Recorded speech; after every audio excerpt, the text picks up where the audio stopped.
ব্যয়স্ফীতি থেকে অনেক অপরাধ প্রবণতা ঢুকে গেছে একদম ছোটবেলা থেকে আর কি। আমার লেখালেখিটা শুরু আমি 100 বছর আগের প্রেক্ষাপটেও উপন্যাস লিখেছি। কাগজে চোখ দেয়া মানুষ কমেছে। নিজের ক্ষেত্রে যদি বলি, কবিতাকে ঘিরেই স্বপ্নের জাল বোনা আমার। কবিতা আমার প্রথম ভালোবাসা, আমার আত্মার মুক্তি। প্রতিটা বই তো একটা সন্তানের মতো। সবাইকে অমর 21শে বইমেলার শুভেচ্ছা। আমাদের সময়ের নিয়মিত আয়োজন বইয়ের খোঁজে আপনাদের আমন্ত্রণ জানাচ্ছি আমি হিমাতুল জান্নাত। আজ বইমেলার 23তম দিন, আমরা আবারও হারিয়ে যাব নতুন দিগন্তের যাত্রায়। বইমেলার 23তম দিনে নতুন বইয়ের সংখ্যা 67টি।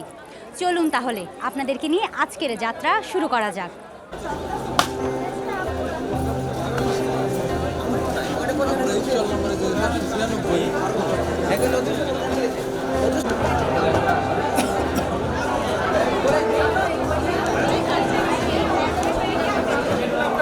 বর্তমান সময়ে গ্রামীণ যে জীবনযাপন, এদের ভেতরে এক ধরনের ডিভাইস প্রীতি এসে গেছে।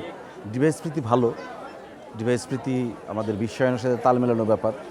কিন্তু সমস্যা হচ্ছে যে এই ডিভাইস প্রীতি থেকে অনেক অপরাধ প্রবণতা ঢুকে গেছে। অনেকে ব্ল্যাকমেল থেকে শুরু করে অনেক কিছুই হচ্ছে।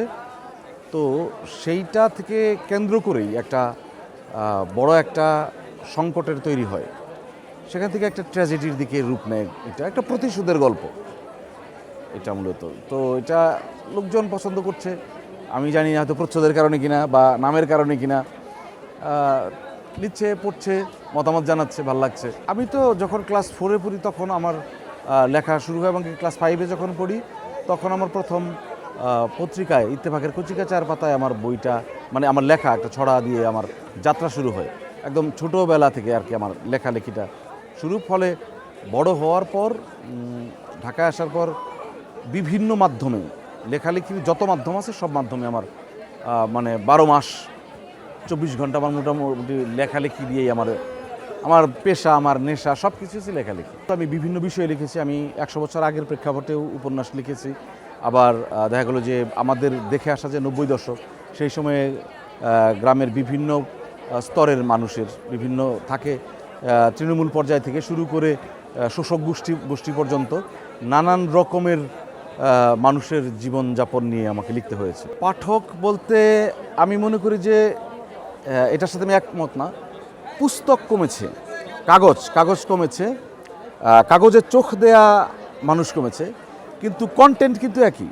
আগে ছিল পুস্তকের ভেতরে, তো এখনও কিন্তু ওই বই যারা লিখতো তারাই কিন্তু কন্টেন্ট লেখে, মানে শিক্ষামূলক যা কিছু তারা তো আমরাই তো লিখি।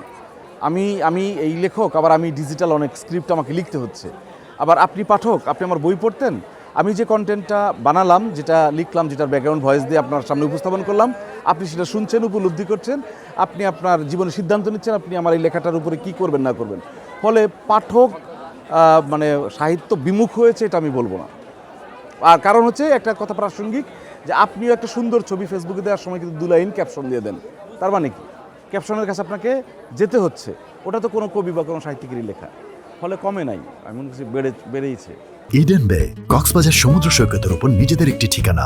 মাত্র 5 লাখ টাকায় আপনিও হয়ে যেতে পারেন এই হোটেলের মালিক। ইডেন বে, আ কনসার্ন অফ ভাইয়া হোটেলস।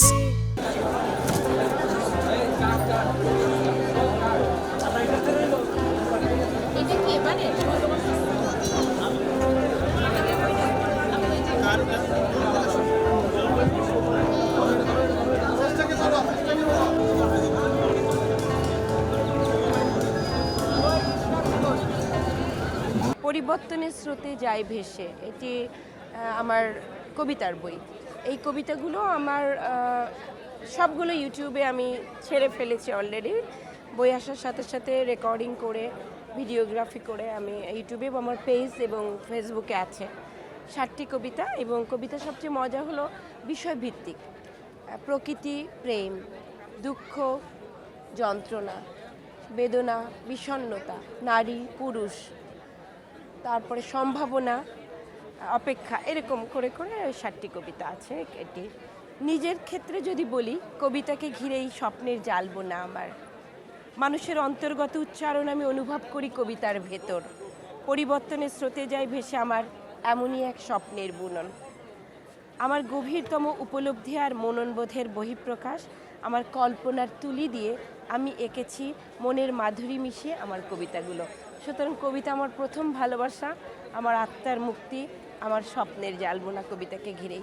কবিতা লিখতে আমার যত সময় লাগে, আমি কবিতার পিছনে যত সময় দেই, আমার পেশাতেও আমি এত সময় কখনো দেইনি। আমি পেশায় একজন অ্যাডভোকেট, সুপ্রিম কোর্টে আছি, কিন্তু আমি কবিতাকে নিয়ে যতটা নাড়াচাড়া করি, প্রতিদিনের কাজ আমার কবিতাকে নিয়ে ভালোবাসা। তো এটি আমার প্রথম ভালোবাসা এবং আমার স্বাচ্ছন্দ্য লাগে এবং সবচেয়ে কষ্ট হয়, কারণ এত কাটাছেঁড়া করতে হয় একটা কবিতা। আমি যেহেতু আবৃত্তি করি, আমি আয়নায় আবার পড়ি, প্রকাশককে পাঠানোর আগে প্রতিটা কবিতা আমি নিজে উচ্চারণ নিয়ে আয়নায় আমি পড়ি, দেখি আমার কোথায় তাল কাটছে।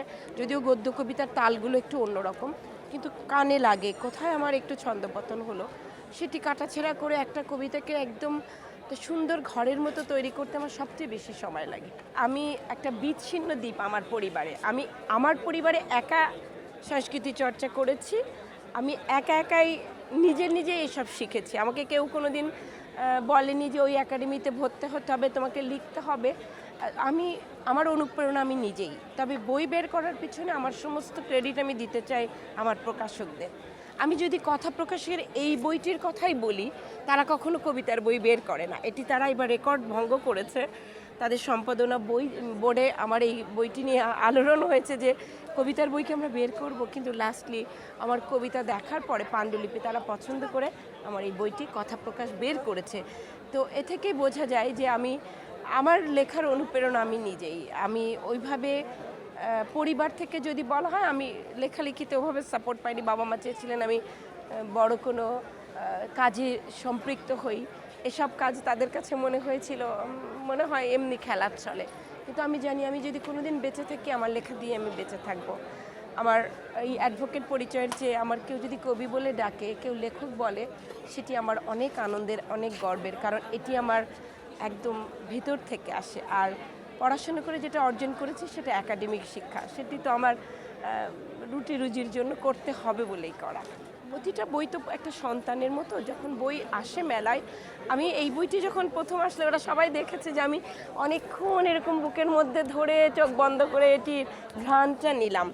এই অনুভূতিটা না অন্যরকম। মানে একজন মানুষ লেখক হয়ে বেঁচে থাকাটা তার জীবনের সবচেয়ে বড় প্রাপ্তি। আমার যেমন নেশার মতো হয়ে গেছে, বিকাল হলে আমার যত কাজ থাক, আমার না আসলে আমার কেমন যেন লাগে, মানে আমার মনে হয় মিসিং সামথিং। যেমন গতকালকে আমি আসতে পারিনি, একটা প্রোগ্রাম ছিল, যেহেতু আমি একটা টিভি চ্যানেলে অনুষ্ঠান করি, আমার একটা অনুষ্ঠানে কারণে আসতে পারিনি, কিন্তু আমার ভিতর থেকে খুব একটা কি একটা অস্থিরতা, আমি মেলায় যেতে পারলাম না।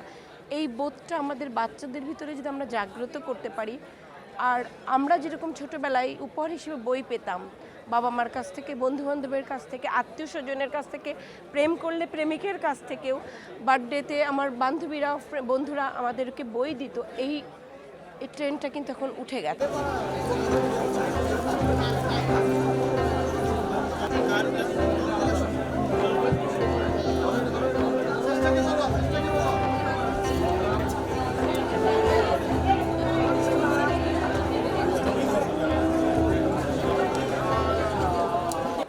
এই ছিল আমাদের বইমেলার আজকের আয়োজন।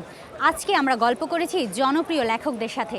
তারা আমাদের জানিয়েছে বইয়ের প্রতি আমাদের ভালোবাসা আরও বাড়াতে হবে, সেজন্য আসতে হবে প্রাণের মেলা বইমেলায়। বইমেলা সম্পর্কে আরও জানতে চোখ রাখুন আমাদের সময়ে।